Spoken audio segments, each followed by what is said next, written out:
Hasselbeck did a great job of taking a look at what we were doing and then calling plays at the line of scrimmage and getting them into the best play. When he didn't have it, he threw the ball away. That's what a 12, 13-year veteran guy is able to do, and he did a great job with that.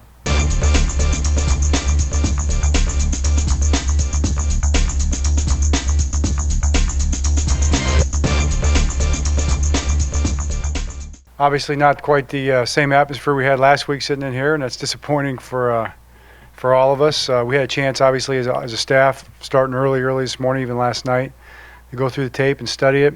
And then as a team today, just finished up with our corrections practice about 5 minutes ago.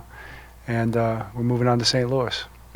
People and some of the fans say, and they always say this about any team that loses, but the team wasn't ready to play. Is that the worst thing coaches can hear? Well, it doesn't have any meaning or value for us because we were ready to play, and I hear that all the time, flat, all those kind of words, and you don't know how to define that because they were emotionally ready to play. And all you got to do is look at the effort. I mean, the effort was there. We played really, really hard. We didn't play really, really well, especially in certain situations. We didn't execute the way we needed to. People don't want to hear that, but that's just a fact. And we lost a lot of critical situations. We lost on third down. We even lost on third down and got them to fourth and short. Then we lost on fourth down on defense a few times. We couldn't stay on the field. Time of possession was a big factor. Red zone, turnovers, and sacks. Those are all the things that are going to get you beat, and the places we didn't execute very well. After last season, you struggled after week 2, pretty much like yesterday. After going through that last year, how much can you and the team actually feed off of that going into St. Louis?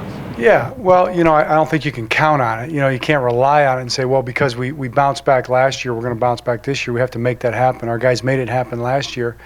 But, we're going up against a team that's playing tonight. Looking forward to seeing them play tonight.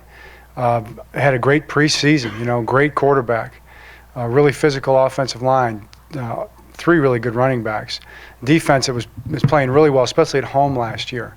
Gave up very few points at home last year. It's a loud place. We're going to have our hands very much full next week, just like every week in this league.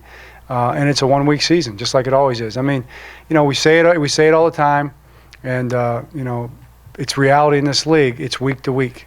So as good as we felt about our team last week, we don't feel so good right now. But you can't let that affect how you see your guys and how you see your team and overreact and those kind of things. But because I really believe everybody in the National Football League, especially this year, is a work in progress. And there's probably been more surprises this year than any year as far as who's winning and who's not winning and some of these scores. I mean, it's a work in progress.